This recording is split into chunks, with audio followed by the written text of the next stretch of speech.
Hello and welcome. I'm Leigh-Ann Gerrans and you're watching W News, broadcasting live from the Al Arabiya headquarters. These are our top stories.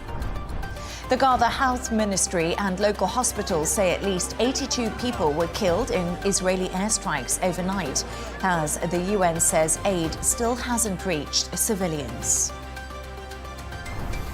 The EU lifts economic sanctions on Syria to help the war-torn country rebuild. And South African President Cyril Ramaphosa meets his US counterpart Donald Trump at the White House to reset strained US-South Africa relations.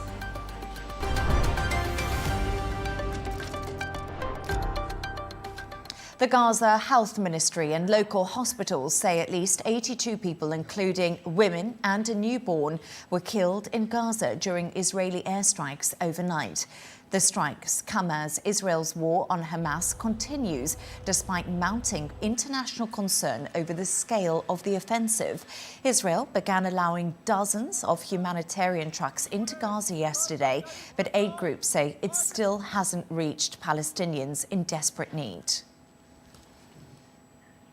For more on this, I'm joined by journalist Mohammed Thabet, who is in Gaza. Thank you so much for joining us. I appreciate you on the show this evening. Can you describe the situation on the ground to me? Well, the situation in Gaza is extremely difficult. As we know, for the past 80 days, no aid have entered for the UN humanitarian organization, nor to the private sector. As recent reports by the UNICEF stated that we have 71,000 cases of malnutrition amongst children, 14,000 of whom might face death in the near future without intervention, as well as 300 cases of miscarriage by pregnant women. As we say, by the day, the situation gets worse and worse, as people struggling to find any food or on the market, which is severely lacking all the basic goods to prepare for a simple daily meal. And also, if for these small quantities of food you can find on the market, which is extremely expensive, and people that have no source of income for the past year and a half are struggling to purchase such small quantities. There is also another problem of preparing a simple meal, like using cooking gas or firewood, which is also not accessible for the average citizen in Gaza. So the situation continues to getting worse by the day without any foreign intervention or lifting the blockade on the Gaza borders and letting the aid enter to the UN humanitarian organizations. What you've described is a truly horrific situation, and a lot of concern has come from European countries about what is happening in Gaza. But more aid is entering the country slowly, but why isn't it getting to the people quick enough? Well, there are recent reports have said that exactly 9 aid trucks have entered Gaza Strip. But these reports are incorrect, and not a single truck have entered Gaza so far, despite the reports talking about it for the past 2 days. Right now, the reasons behind the holdup is still unknown. Some sources say it's due to technical reasons, and some say it's awaiting an Israeli political approval. But so far, nobody stated about the reason behind the holdup of the entry of goods to Gaza.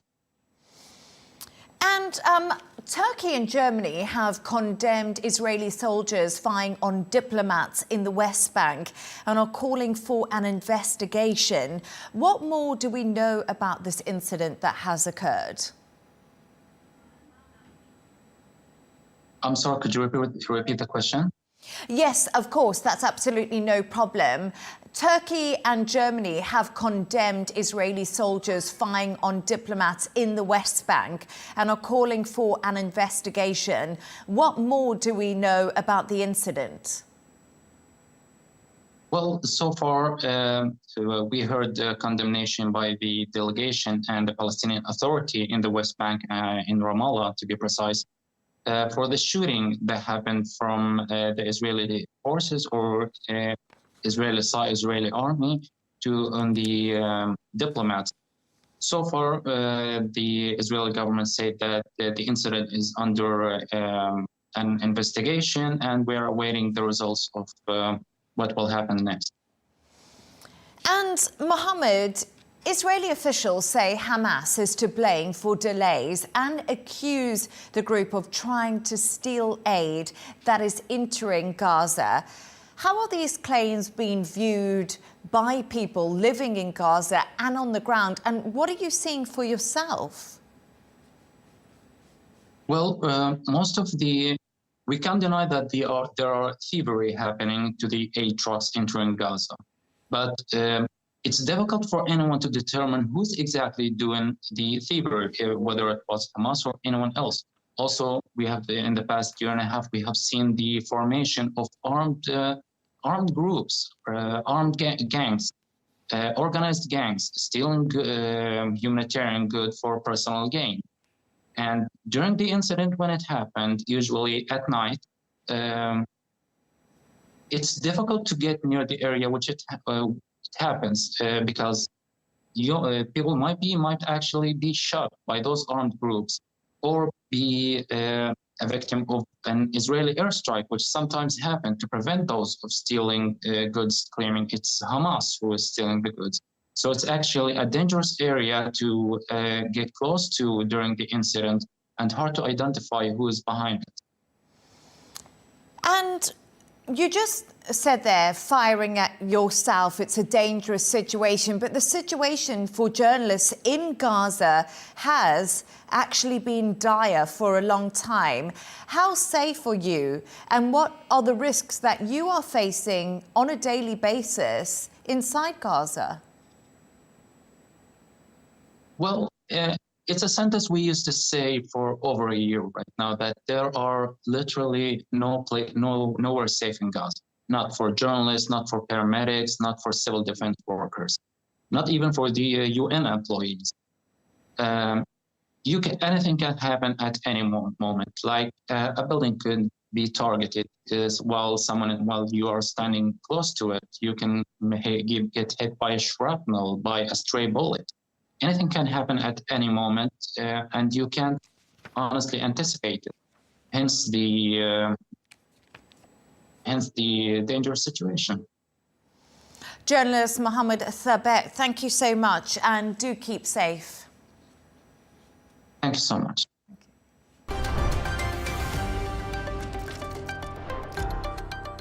Let's take a look at some of the other stories making headlines today. A Russian missile strike during a training exercise in Ukraine's Sumy region has killed 6 servicemen and wounded more than 10 others.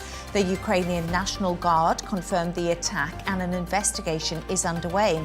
The unit's commander has also been subpoenaed. Russia's defense ministry released a video claiming to show the strike, although its authenticity has not been verified. A suspected suicide bomber has targeted a school bus in Pakistan, killing at least 4 children and 2 adults. Pakistan's Prime Minister Shehbaz Sharif has accused India of carrying out the attack. It comes as Pakistan and India are emerging from a deadly 2-week conflict triggered by a militant attack on tourists in Indian-administered Kashmir. George Wendt, the actor best known for playing Norman in long-running sitcom Cheers, has died at the age of 76. His family says Wendt died peacefully in his sleep at his home early on Tuesday morning. Wendt starred as Norm in all 275 episodes of Cheers, which ran from 1982 to 1993. He earned 6 consecutive Emmy nominations for Outstanding Supporting Actor in a Comedy Series. And popular video game Fortnite is now available on Apple's App Store in the US after being taken off the platform nearly 5 years ago. It was removed for violating Apple's policies by launching its own in-app payment system.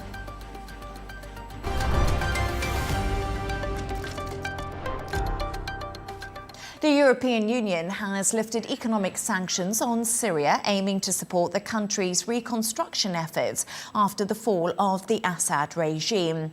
The move comes after President Trump announced a similar US policy shift following his meeting with Syria's new president, Ahmed al-Shara, in Riyadh last week. Let's take a look at some of the EU's announcements. They got the biggest applause was dropping the sanctions. On Syria, ministers agreed to lift all economic sanctions while maintaining those related to Assad regime and human rights violations. This decision is reversible and conditional also on progress. There can be no peace without the path to economic recovery, and we all need a stable Syria. Is everything really ideal there? No, it is not. It's very clear. But I think we need to give the Syrian people a chance. I'm now joined by Fadi Fadel, who's a professor on international affairs. Thank you so much for joining me. Great to have you on the show. What do you make of... Thank you. Pleasure. What do you make of the EU's decision to lift sanctions on Syria? Is this a turning point in Western policy towards the country? Yep, absolutely. Actually, it's a turning point, and it's very consistent with what they have already adopted in February 2025. So if we get back to February 2025, already EU, they have adopted some measures lifting few sanctions from Syria to help the new government to move forward and to rebuild the Syrian society and the Syrian country. On the other hand, it's consistent with what President Trump has declared when he was in KSA last week, promising that he wants to lift the sanctions and giving opportunity to the new government to rebuild and to have more opportunities in Syria to make it great and make it more, I would say, prosperous. And Professor, were you surprised that Donald Trump met Ahmed al-Shara in Riyadh? Was that something that the world was expecting? And is this a big shift, a change in foreign policy for the US?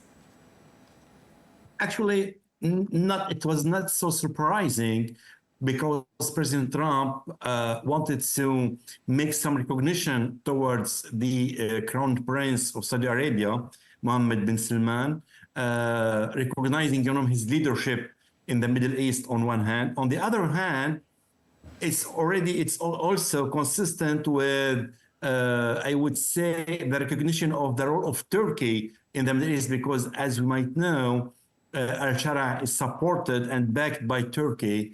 And since many, many months, Turkey was requesting from the US and from the EU to lift the sanctions. So responding to Turkey and having al-Shara in Saudi Arabia during President Trump is kind of recognition of the new leaderships of the Middle East for KSA and for Turkey. So it's not surprising at all. The EU says its goal is to support the Syrian people and help build an inclusive and peaceful Syria. But critics say lifting sanctions may prop up unstable leadership. Where's the balance between humanitarian need and political risk? Actually, no, the balance is very, very, very tight, because economically and energetically, financially, if the Syrian government is not able to rebuild the country, so the humanitarian aids and helps will not be able, to arrive to people. So it cannot be so separated, the one from the other, and lifting the sanctions financially, energetically, and for the transportation, and allowing, the institution to have activities and operations in Syria will definitely help the humanitarian tasks to be operated and to be implemented. So I do not believe, there is kind of a big border between humanitarian lifting sanctions and the other lifting sanctions. Professor, what does this shift mean for regional players like Iran, Russia or Turkey, who all have stakes in Syria? Does this change the power dynamics on the ground? Yes, indeed. I would say that, Turkey is welcoming more than 3 million refugees from Syria. So having the economics and the recognition of the West towards the new government will help the new Syrian government to rebuild the Syrian society, giving him a second chance, or I would say the third chance, actually, and will definitely encourage the refugees, the Syrian refugees in Turkey to go back. This is definitely very important, very strategic for Turkey. Now, for Iran, I would say it's very consistent that Turkey now is very, very far from Iran and actually a little bit from Iraq vision about the Middle East and about their positioning towards the West, and is more and more going towards the Arab countries, towards the Arab League, and towards Turkey, and of course the West. So the gap now is becoming more important between Syria and Arab countries on one hand, and Iran and the other, I would say, countries. Now, for Russia, I think Russia had withdrawn from Syria for now. Maybe later on, they will keep their military bases in Latakia. It could be an option. It could be kind of a deal to keep kind of an influence somehow or a military basis for Russia in Syria. But it's not strategic now. It's not on the agenda for now. Professor, with sanctions being lifted, is there hope that conditions in Syria could improve enough to allow some refugees to return to their home country? Or is that still a distant prospect, given the ongoing instability and tensions we have seen within the country? Actually, one of the purpose of the lifting of the sanctions is indeed to allow the refugees, Syrian refugees, to go back home.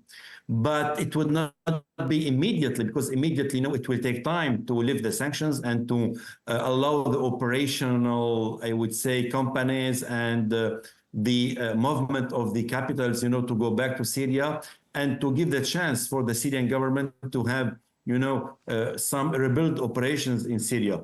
But indeed, in the middle term, I would say in 2 or 3 years, it will be, the purpose, having the refugees going back and participating in the rebuilding country and reconstructing the country. And just one final thought from you. US Secretary of State Marco Rubio has warned that Syria could face civil war of epic proportions within weeks. How credible is that threat? And what are the consequences if that transitional government does fail? Actually, I would not say that he has succeeded so far. He didn't fail so much neither, because, it's still lots of tensions, community tensions in Syria. I think lifting sanctions, having the back and the support of the Arab countries and also of Turkey, will help the Syrian government to work on the unity of the country. Minorities are scared. There is big challenge, on the Syrian government. I think they will give him a chance. They will give Sara a chance. This new Syrian government a new chance, but it's not, and definitely unlimited term for the chance. Either he will build the unity and so will not go towards a civil war and the minorities are insured, or indeed it could be a disaster for later on. Professor on International Affairs, Fadi Fadel, thank you so much for joining us. Great to have you on the show. Thank you. I can now speak to economic and financial researcher, Dr. Mahmoud Abdul Karim. Thank you so much for joining us in the studio. It's great to have you in. So just following on from that conversation I've had, what types of sanctions have the EU and the US lifted? Are we talking strictly about trade and financial measures, or do these actually go further? Thank you for having me first. Okay, first of all, I mean, they haven't lifted that. All this is that's kind of plan for lifting. They haven't listed them yet because the process for lifting the sanction it will take some time. Depends on what the type of the sanction. If we're talking about the U.S. sanction, then we have two type of U.S. sanction. We have the executive sanction, and we have the Congress, or as say the one imposed by Congress, like the Caesar Act. Okay, so when it comes to the one imposed by the President of the United States, it's easy by executive order can be lifted. Okay, so by the current president, even if that sanction was imposed 20 years ago. But when it comes to the statutory sanction, Yes. what we call it, that one, it requires such a long process, just to be lifted, because, however, the President of the United States has tools that I'm not going to say to override the Congress, but to some extent to just kind of avoid the sanctions that are imposed by the Congress, which they call it the waivers, So this is the type of the two sanctions that we have. When it comes to the European Union, it's a kind of like, it's a comprehensive sanctions, And actually, when they impose the sanction, they impose the three type of sanctions, when we want to classify the sanction, we do have a three type of sanction. Individual sanction, the sanction that imposed by, imposed on person, that has or already involved with some kind of, terrorist activity and so on and so forth. And we have a sectorial sanction where imposed on ministry and also we have a comprehensive sanction. That sanction which the European Union imposed that one, Till the moment, we don't have any sanction that already lifted. All what we have in the table already planned. So that's really interesting that you mentioned that, because my next question to you, and I'm sure to our viewers, is they've said they're going to lift these sanctions. There's been much excitement about it in Syria and also in countries around the world. But when is it going to have an impact on Syria itself? By the sound of it, it's going to take a long time for this to come into place. As I mentioned in the beginning, it depends on what sanctions. So we're talking if Donald Trump will use the waiver, that will take between 30 to 60 days, because he will just pass to that, to the OFAC, the Office of Foreign Asset Control. And then the Office of Foreign Asset Control, they start just to filter the SND, that sanction designated list, and they remove the entities, and they remove also that per people, if they want, depends on exactly. So this is the way how. And the range that it will be between 30 to 60 to 90 days, actually, that will take effect that. So it depends. This is the process what will take. We're talking about that the sanction, that imposed by the Congress, not the sanction that imposed by the president himself. Let's talk about Syria's economy, because right now it hasn't been in a stable state. Yes. And that is something that the world wants to see shift for the better of the Syrian people.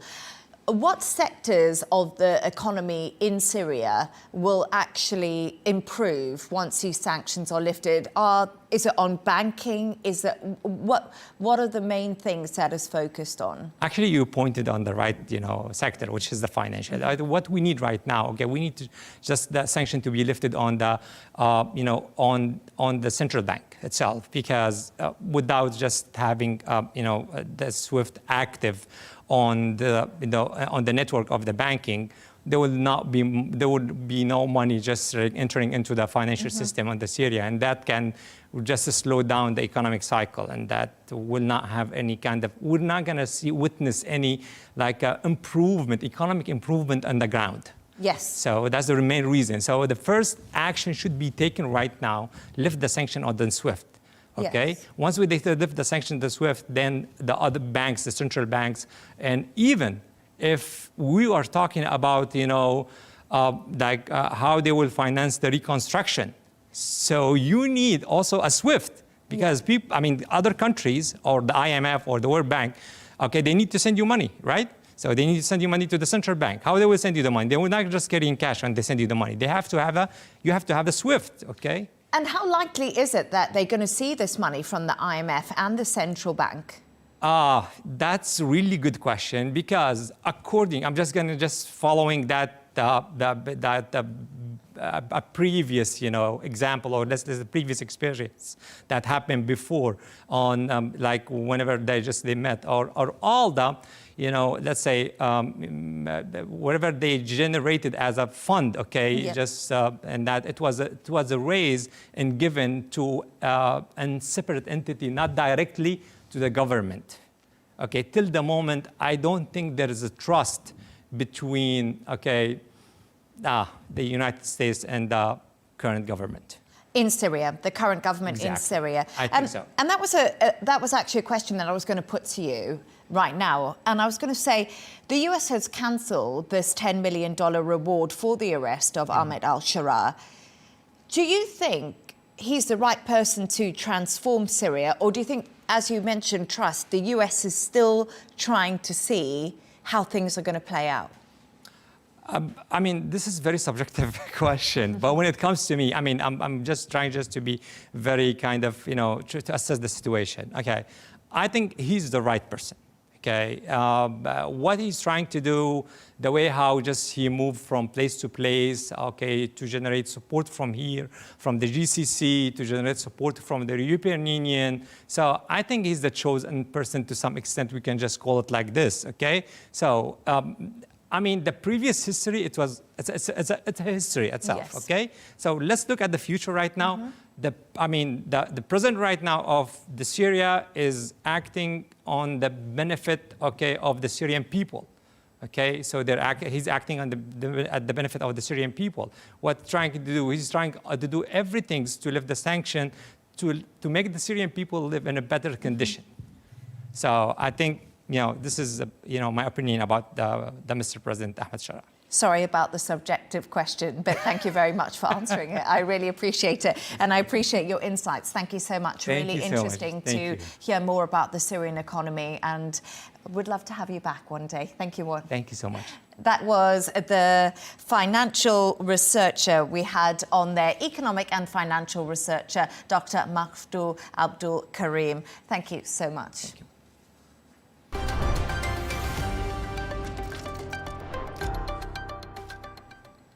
President Trump is moving forward with one of his most ambitious defense projects yet, the Golden Dome. He's announced that a design is now in place for the futuristic missile defense system aimed at protecting the US from next-generation threats like ballistic and cruise missiles. Our correspondent Sara Firth has this report.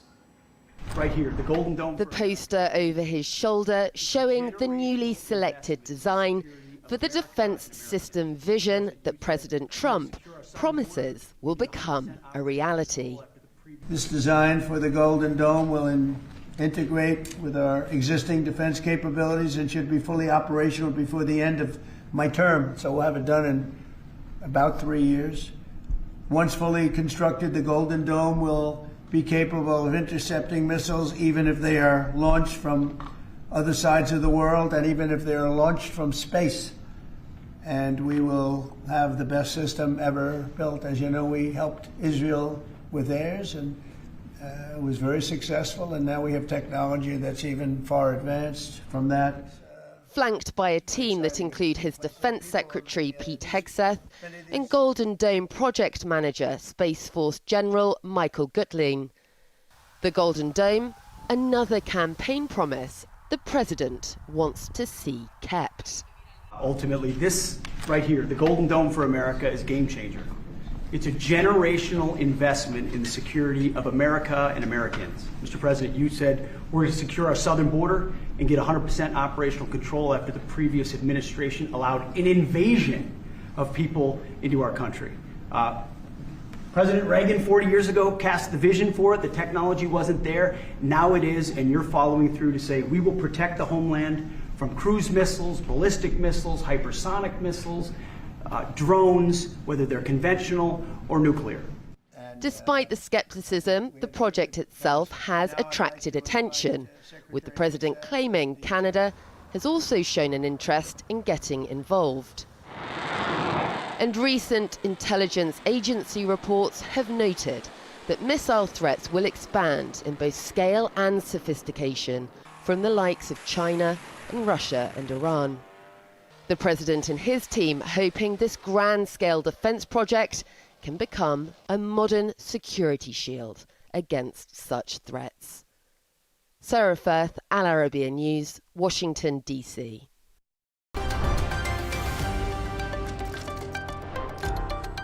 President Donald Trump is hosting South African President Cyril Ramaphosa for White House talks at the moment when relations between the two countries are at an all-time low.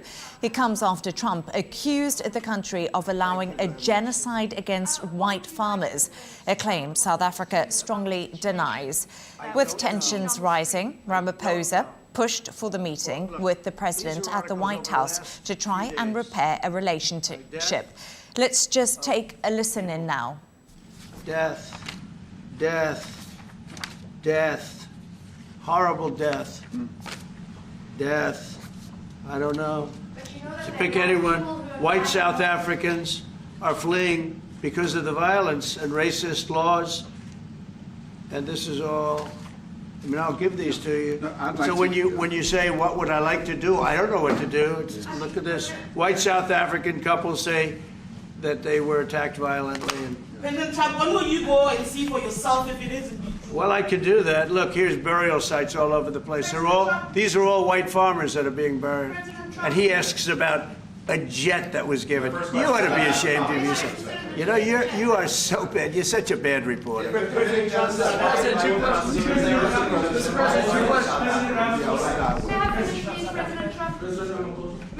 This is one after another. This family was wiped out. I'm just looking. Can we get a response from President Ramaphosa? Your reaction to those videos, Mr. President? Well, I think the videos are so. No, when you look at the videos. For more on this, I'm joined by journalist Vashni Pali, who is currently in Johannesburg. Verashni, thank you so much for joining me. Okay, we've just been showing a clip of what's going on in the Oval Office right now. Donald Trump is sitting with Cyril Ramaphosa and he's showing him photographs. It appears to be of white farmers in South Africa.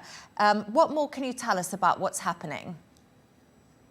Well, Leigh-Ann, this is a crucial meeting for South Africa, a long-awaited meeting. And as you can see, a lot of tension as it's unfolding, but Trump, I think, perhaps blindsided Ramaphosa with some live footage, or not live rather, but footage that perhaps he was not expecting from the expression on his face, showing a very militant politician here in South Africa speaking about taking the land, and also showing, images of grave sites of South African white farmers. Now, it is worth mentioning that while South Africa has very high levels of crime and violent crime, it affects everyone the same, white and black. There has been no evidence found of white people in particular being targeted more than any other by international human rights organizations, nor do our local police statistics reflect any kind of targeting of white owners, or farm owners rather in particular. We don't track murders by race, but farm owners have not been killed more than any other member of the population or category. And let's just talk a little bit more. You said this was a high-stakes meeting, and we know that trade is going to be really, really high on the agenda. And I just wanted to know, is this something that Ramaphosa is going to push for? You said he's appeared to be a little bit blindsided in this Oval Office meeting. Do you think that they're going to reach any sort of agreement?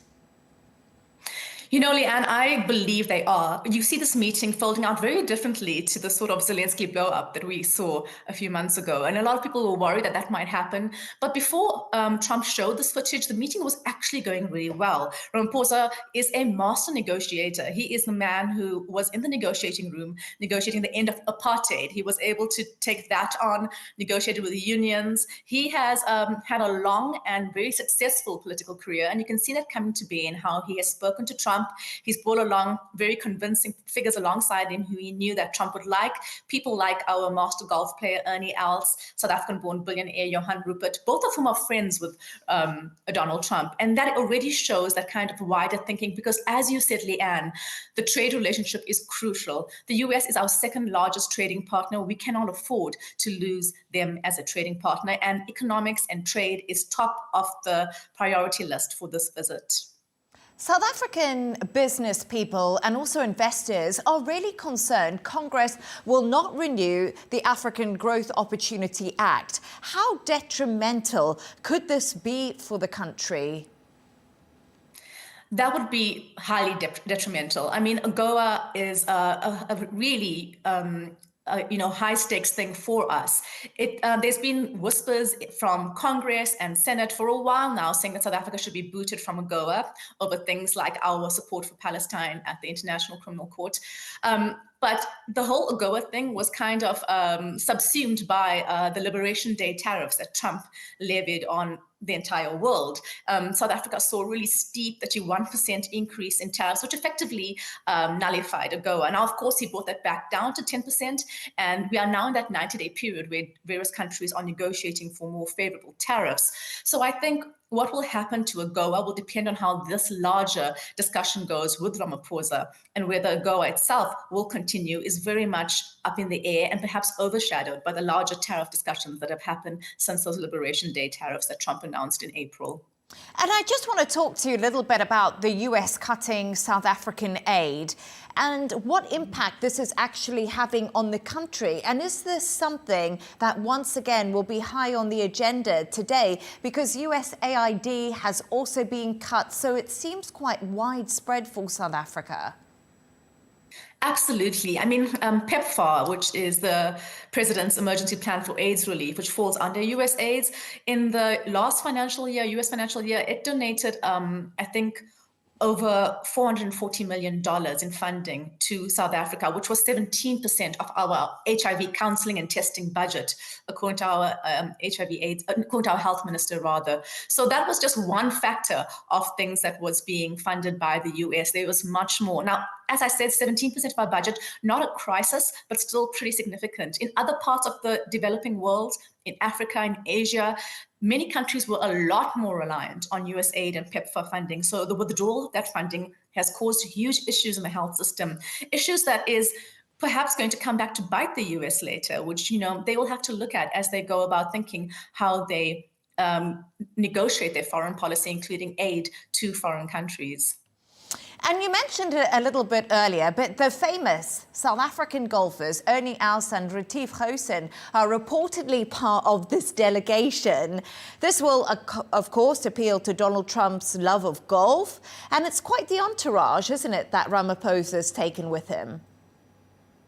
Leigh-Ann, Ramaphosa is definitely laying the charm on quite thick. We saw him in the opening minutes of the meeting praising Trump, quite rightly so actually, for gifting South Africa 150 respirators at the height of the COVID crisis in his last term in office. And I think that was a very smart move. We saw that that Trump received that quite warmly and said, thank you, and thank you for the letter you wrote me. Then we saw the golf kind of element being brought up, where Ramaphosa said he'd bought him a very special book about golf courses.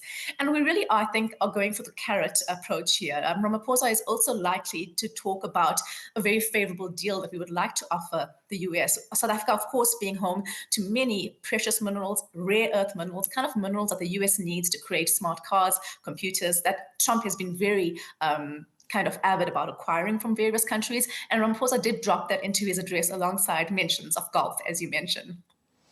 And I just want to bring something to you. Things are getting a little bit heated in the Oval Office right now. After that video that Donald Trump did show Ramaphosa, we're having lines coming out from Ramaphosa saying you are a partner of South Africa. You're raising concerns. This is what he said to Donald Trump. And he says, we are willing to talk about these concerns. So things are becoming a little bit difficult at the moment.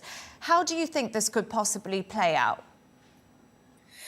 The last I saw, and from what you're telling me, it does sound tense, but not as tense as it could get. I think Ramaphosa has been quite careful not to, as J.D. Vance memorably said about Zelensky, not try to litigate issues, right? Because the idea of white genocide, the idea of farm murders, these are very emotive issues. We could state facts, we could state stats and show that it's a minority of killings in South Africa, but an image of all these crosses of, of grave sites are going to pull at people's hearts. So I think the wise thing to do, as Ramaphosa is doing, and I hope he continues to do, is to say, let's keep talking about this. Let's keep chatting about this, because he can lay out the stats, he can try to disprove Trump, but we know from previous experience that will just get his back up, and it'll be a bad look for so many people who are watching this briefing right now. So I think as much as it sounds tense, it is not as tense as it could be, and that's a good thing.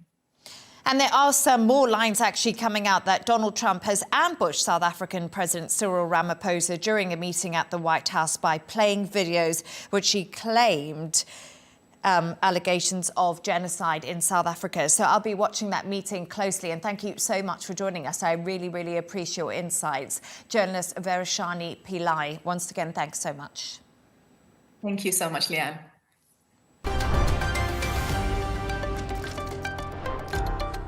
A reminder of our top stories. The Gaza Health Ministry and local hospitals say at least 82 people were killed in Israeli airstrikes overnight, as the UN says aid still hasn't reached civilians. The EU lifts economic sanctions on Syria to help the war-torn country rebuild. And South African President Cyril Ramaphosa meets his US counterpart Donald Trump at the White House to try and reset strained US-South Africa relations. People are fleeing. And that's all from us on W News. Don't forget to subscribe to our YouTube channel and also follow us on X. Riz Khan is coming up next. Plus, we'll be back in just a couple of hours with W News Extra. Goodbye and thank you.